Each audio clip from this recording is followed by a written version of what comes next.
Attach বাথরুমে কিভাবে ওযু করতে হয়? যেহেতু ওযুর শুরুতে বিসমিল্লাহ বলতে হয়, আর বাথরুমের মধ্যে তো আল্লাহর নাম নেওয়া যায় না, বিসমিল্লাহ বলা যায় না, তাহলে আমরা কিভাবে অ্যাটাচ বাথরুমে ওযু করব? এই বিষয়টা কিন্তু খুবই গুরুত্বপূর্ণ। আল্লাহ রাসূল সাল্লাল্লাহু আলাইহি ওয়াসাল্লামের হাদিস থেকে আমরা এই বিষয়টাকে আজকে পরিষ্কার হবো ইনশাআল্লাহ। আমি কয়েকটা পদ্ধতি আপনাদেরকে শেখাবো, এর মধ্যে যে পদ্ধতিটা আপনাদের ভালো হয় আপনারা সেইভাবে ওযু করবেন, ইনশাআল্লাহ আপনার ওযু হয়ে যাবে। কারণ আল্লাহ রাসূল বলছেন, ইবনে মাজাহ শরীফের হাদিসের মধ্যে আসছে, যেই ব্যক্তি ওযুর শুরুতে বিসমিল্লাহ বলে না তার ওযুই হয় না। মুহাদ্দিসরা হাদিসটাকে গবেষণা করে বলেন যে আল্লাহ রাসূল ওযু হয় না বলতে বুঝিয়েছেন ওযুটা পরিপূর্ণ হয় না। এখন ওযু হয় না অথবা পরিপূর্ণ হয় না, দুটা কথা একই। আমার যদি ওযু না হয় তাহলে আল্লাহ পাকের দরবারে আমরা যে নামাজ আদায় করছি প্রত্যেকটা দিন, আমাদের নামাজও হবে না। ওযু না হলে নামাজ হয় না।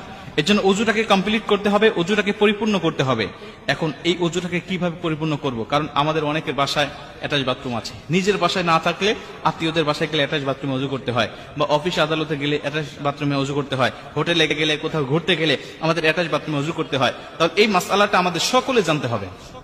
আমি আপনাদেরকে কয়েকটা পদ্ধতি শিখাই, এর মধ্যে যেটা ভালো লাগে আপনি সেটা করবেন। প্রথমত, যদি আপনার এই অ্যাটাচ বাথরুমে ওযু করার বিকল্প কোনো পদ্ধতি থাকে, বাহিরে কোনো ওযু করার জায়গা যদি থাকে, টিউবওয়েল হোক আর বাহিরে কোনো ট্যাপ হোক, যদি এরকম বিকল্প কোনো পদ্ধতি আপনার আশেপাশে থাকে, তাহলে আপনি সবচাইতে উত্তম হবে বাহিরে ওযু করা। এটা যদি সম্ভব না হয় যে বাহিরে ওযু করার কোনো ব্যবস্থা নাই, তাহলে আপনাকে ভিতরেই করতে হবে। এখন ভিতরে করার আগে আরেকটা পদ্ধতি আছে, সেটা হলো, যদি দেখবেন যে সাধারণত ওযুখানার পাশে বা টয়লেটের পাশে সাধারণত বাড়িতে এখন বেসিং থাকে, এই বেসিং এ আপনি বিসমিল্লাহ সহ ওযুটাকে শুরু করবেন। কারণ বেসিং এ তো আর পা ধোয়া যায় না, আপনি বিসমিল্লাহ বলে ওযুটাকে শুরু করলেন, হাত মুখ ধুলেন, আপনি মাথা মাসাই করা পর্যন্ত সবকিছু করলেন, পা ধোয়া সিস্টেম নাই। যদিও এখন দেখলাম কয়েকদিন আগে একটা ভিডিওতে যে পা ধোয়া সহ ওযু করার জন্য আলাদা বেসিং বের হয়েছে, এটা বাংলাদেশে অ্যাভেলেবল কিনা আমি জানি না।